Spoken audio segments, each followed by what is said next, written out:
Coming up on the Paper Talk today, we're looking at a potential incoming from Wolves. Manchester United are tracking a midfielder, but we could face opposition from Arsenal. Also, what is happening with Erik ten Hag's future? We may have an update on that. Well, we will have an update on that, so let's get into it.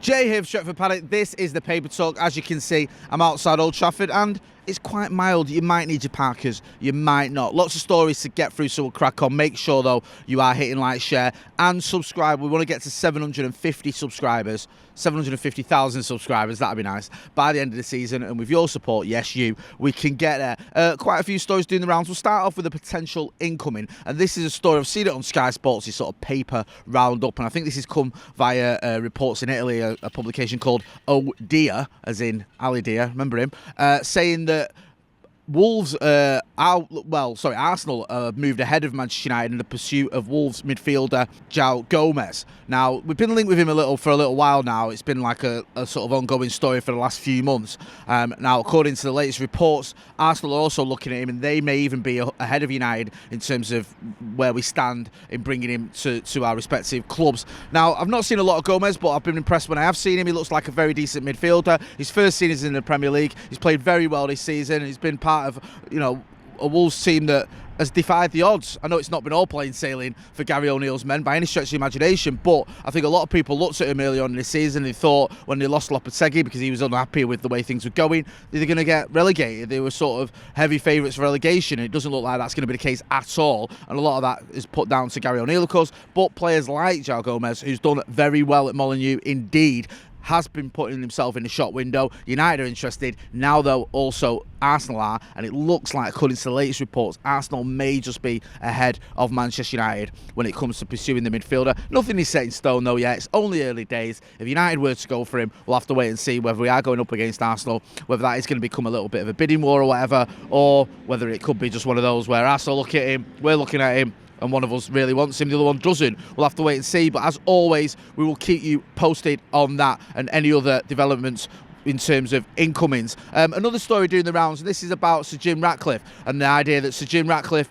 is sort of set a date when he's going to make his mind up, or when Ineos are going to make their mind up about Erik ten Hag, and that is going to be at the end of the season. We've heard all these sort of rumours and reports that maybe certain decisions are being made already, and the Ineos or the board or the club or whatever are looking at it and making a few plans in terms of who's going to be coming in and whether Erik ten Hag's the right man for the job. But according to the latest reports, it seems that they are going to wait until the end of the 23-24 season, the end of this season, and then they're going to make their mind up. We're still in the FA Cup, of course. Top 5 isn't looking likely now at all. I think it'd take a bit of a miracle for Manchester United to be playing Champions League football next season, but we could still win the FA Cup. Not going to be easy, because even if we get past Coventry, we've got to face Chelsea or, more than likely, Manchester City.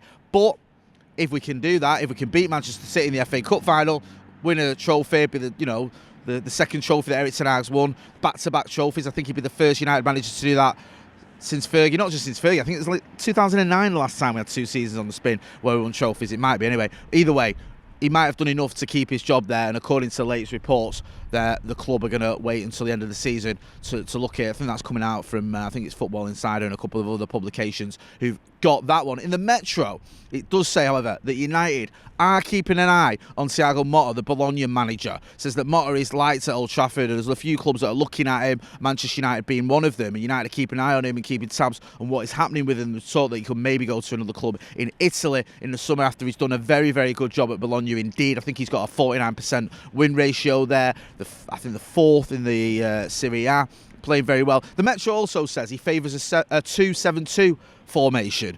Now, I'm not Professor John Nash, but I don't think those sums add up, really, to be honest with you. No wonder he's doing well if he's playing an extra man. But yeah, that's what they're saying, that United are looking at him. Makes sense that we're looking at him. He's a, very highly regarded young manager, but as I said earlier, it seems that Ineos may well wait until the end of the season before they even make the decision, let alone the announcement.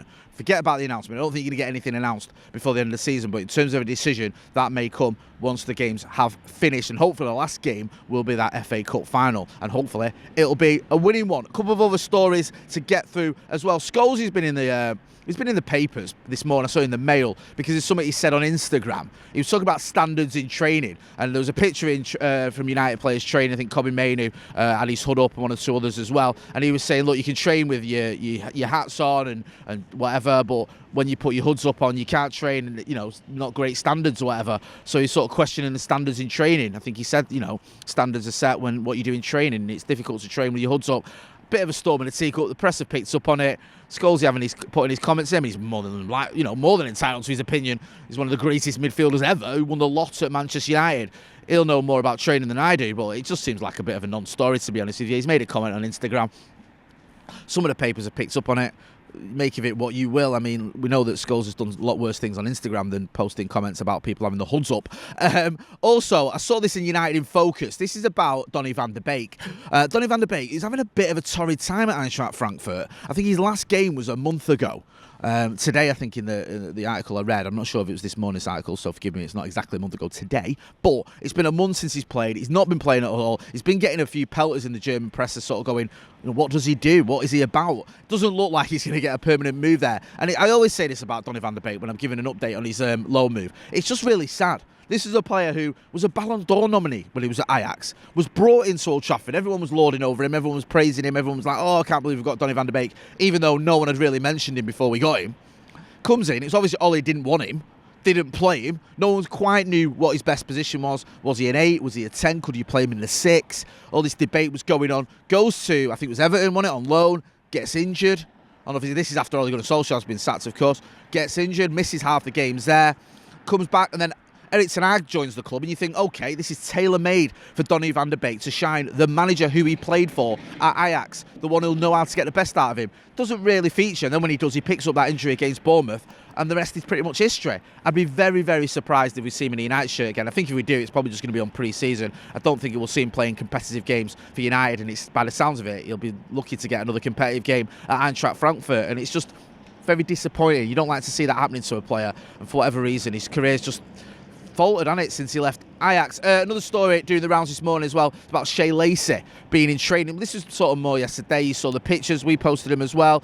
Story in the Evening News, one or two other publications saying, look, Shae Lacey, who's been dubbed the Scouse Messi, been training with the first team. He's only 16 years old. He turns 17 this weekend, so happy birthday to him for this weekend. But yeah, he's getting a lot of hype, a lot of praise, and people looking at it going, look, this kid's been doing absolute wonders in the younger teams, in the academy teams.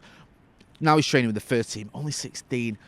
Could he be the next big thing? You've got a manager there who likes to give youngsters a chance. We've seen it with Alejandro Garnacho. We've seen it with Kobbie Mainoo. Could Shae Lacey be the next one from Le Carrington to make the step up to first team? Obviously, if he's only 16, almost 17, it's very, very early to tell. But there's a lot of hype around him. Seriously, so it'll be interesting to see what happens with Shae Lacey. Definitely one to keep your eye on in the future. I'm going to wrap it up there. Make sure if you're not doing, you are hitting like, share and subscribe. We're going to be back later on with Off the Bar. Myself, Stephen Howson, plus a special guest going to be here for that one, so you don't want to miss out on that. I've been Jay Motty, outside a relatively mild Old Trafford. Thanks for watching.